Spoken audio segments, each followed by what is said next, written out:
Na nilipokuwa naendelea na kilimo mwaka jana ndio nilipata habari za hii shirika ya World Vision ama Restore Africa, na niliweza kualikwa katika mkutano walikuwa wameufanya katika location ya Zombo, sehemu inaitwa Mwananyamala.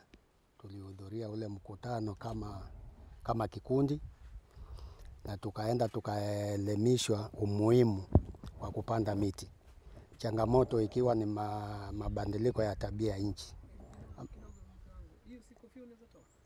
Sawa. Kipara mtomo mguzi. Je, akiweka ikiangalia nyuma? Ama iwe hivi. Ama je, akiweka hivi? Iko sawa. Tuendelee ama nianze tena? Tuendelee hapo hapo. Ewe juu.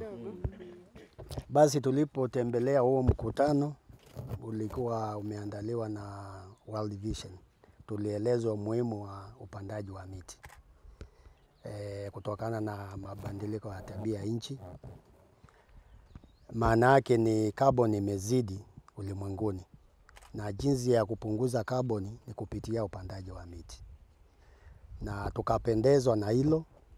Baadaye tukawaalika pia watutembelee waone ile kazi yetu kama kikundi, sababu pia tulikuwa tumeanzisha mambo ya nasari ya miti kama Mishorina, Milimao.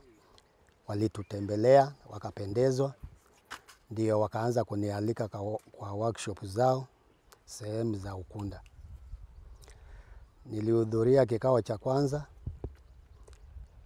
kilikuwa kimealikwa maofisa wa serikali na wa county. Wakulima tulikuwa watu wawili, mwenzangu alikuwa wa Mkongani. Malengo ilikuwa wafahamishwe jinsi ya mradi vile nataka kuja mashinani kwa wakulima, wahamazishwe, waelewe umuhimu wa kupanda miti. Siku ya pili tulialikwa pia huko Ukunda seminar. Tukaenda tukaeleza shida, tukaulizwa shida kwa nini tunakata miti. Tukasema tukakata miti kutokana na umaskini tulio nao, kutokana na upungufu wa pesa. Sasa wakatuambia ni vizuri tusimamishe kukata miti na watatupatia njia ile ambayo tutasaidika nayo. Ndiposa wakatuambia baada miti tukipanda baada ya miaka 5 mkulima atakuwa analipika. Na ndani ya hapo pia kuna kilimo kingine cha michungwa, miembe na mambo ya kuku na pojo. Kwa hivyo mkulima ataongezewa mambo mengine au anaweza kujisaidia kipindi cha ile miti kuja kwanza kulipa mkulima. Na pia tukafundishwa jinsi ya kuzuia mmomonyoko wa udongo, ile kuweka ile mitaro upande wa juu, kuna ile unafanya upande wa juu, upande wa chini. Tukaelimishwa ile ya kupanda nyasi across the shamba ama kuweka matakataka. Kwa hivyo tukafundishwa hiyo. Tukarudi tena, tukaalikwa tena, tukaenda, ilikuwa ni kufundishwa mawasiliano. Vile mawasiliano yanaweza kufikia mkulima huku mashambani. Na njia zile tulipendekeza, tulisema na kupitia redio, ujumbe unaweza kufikia mkulima, kupitia TV, ujumbe unaweza kupitia mkulima, kuweka yale mabango na maelezo, ujumbe unaweza kufikia mkulima, na kuweka baraza mashinani huko vijijini.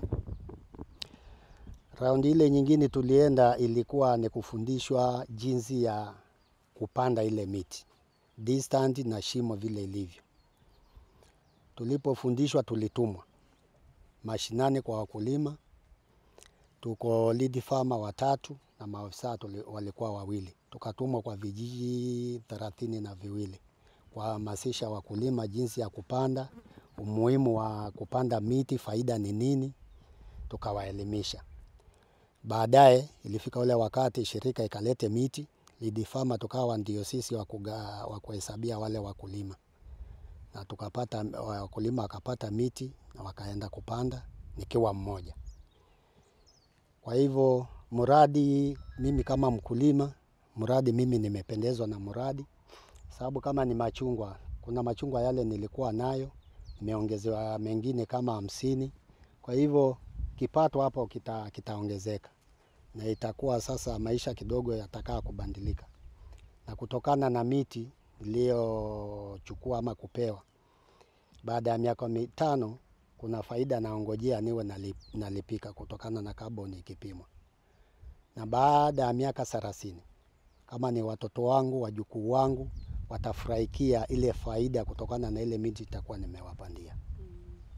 So umeweza kufahamu ni vipi kaboni itakuwa inapimwa baada hiyo miaka 5 na utakuwa unafaidika na fedha kiasi gani kwa kila ikipimwa?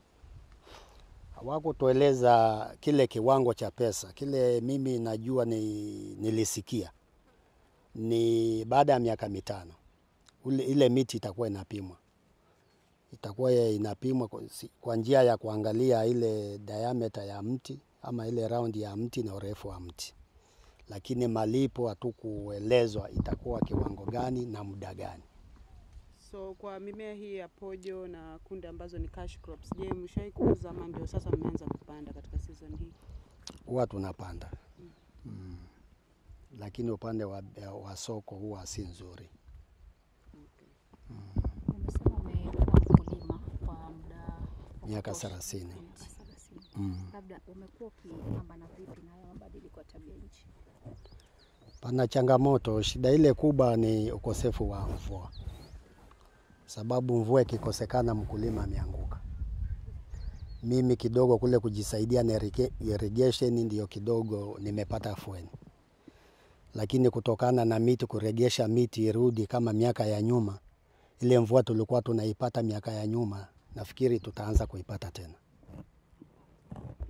Mwingine hata mwenye swali? Ungeongelea kuhusu soko kwa mradi, mlielezwa vipi kuhusu mambo ya soko na zile forums ulienda kuhusu mambo ya soko na wale waliohusu kutana nao?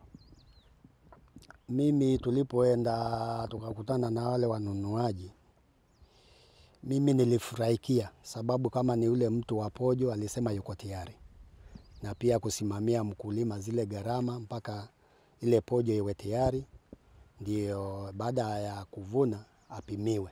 Na ile bei alipendekeza, mimi niliona ni bei nzuri sababu hiyo bei hata sisi tunaopanda na gharama zetu hatujawahi kupata hiyo bei. Na upande wa kuku pia nilijua ya kwamba hata nikafuga kuku kiwango gani soko iko. Umetangulia kutuambia kwamba soko ni wasiwasi na kumbe kulikuwa na mfumo wa soko mlikuwa mmepatia. Sasa ile yetu tulikuwa tuendelea nayo. Nimekuuliza hizi ambazo zilikuja baada ya mradi, hizi cash crops ama hamjaanza? Bado hatujaanza hiyo. Bado hatujaanza. Labda kilimo kimebadilisha vipi maisha yako, na katika siku za usoni unajiona ukifikia kiwango gani?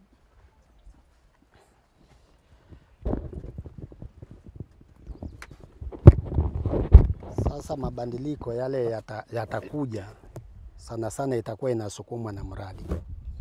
Sababu kama mradi kwanza wamenipatia machungwa baada ya miaka 3, kutokana na ile michungwa si nitaanza kuvuna. Sasa kile kipato kitaongezeka. Kama ni upandaji wa pojo watuletee na zile gharama vile tulivyoelezwa kule wakamilishe hivyo hivyo, mkulima atafaidi. Pia huu ufugaji wa kuku pia utatusaidia. Kwa hivyo kutokana na mradi umeongezea faida zingine ambazo kwa mkulima itakuwa ni faida. Kwa dakika moja, naomba tuelezee faida za wewe kujua masuala ya mradi na vile itakusaidia. Kwa dakika moja kama unaeleza mtu ambaye hajui chochote. Tukianzia kule nyuma, dakika moja. Sasa kwa mradi faida ya miti baada ya miaka michache hali ya mvua itabadilika. Sababu nafikiri kila mkulima yuko na amepanda. Kwa hivyo kutokana na miti ndio inaosaidia mvua iwe iko. Kwa hivyo kutokana na miti baada ya kuwa tumepanda, baada ya miaka michache mvua itaweza kuja kwa wakati unaofaa. Kwa hivyo mkulima atakuwa na faida kutokana na ile mvua. Hiyo ni jambo la kwanza. hiyo miti baada ya miaka mitano mkulima kuna kitu atakuwa anaongojea ambao ni pesa. Ni sehemu ya kusaidika, hiyo ni faida. Baada ya miaka 30 ni watoto wangu, ni wajukuu wangu, nitakuwa nimewaandalia maisha ambayo yatakuwa na faida. Upande huu mwingine wa machungwa, baada ya miaka 3 nitaanza kuvuna machungwa. Na watu wengi huko hawana machungwa haya badi. Msione haya yangu yako hapa mkaona kila mmoja yuko nayo. Shida ni ile kununua ile mbegu ya machungwa aje kupanda. Na sasa kama umeletewe machungwa upande, si umesukuma. Baada ya miaka 3 faida nitaanza kuvuna. Labda ukataji wa miti uko vipi? Ukataji wa miti unaendelea na ndio changamoto ya shida zote. Unafikiria hii itakuwa suluhisho ya ukataji wa miti katika maeneo yetu? Hiyo itasaidia pia nao serikali isimame kuzuia tatizo kama hilo.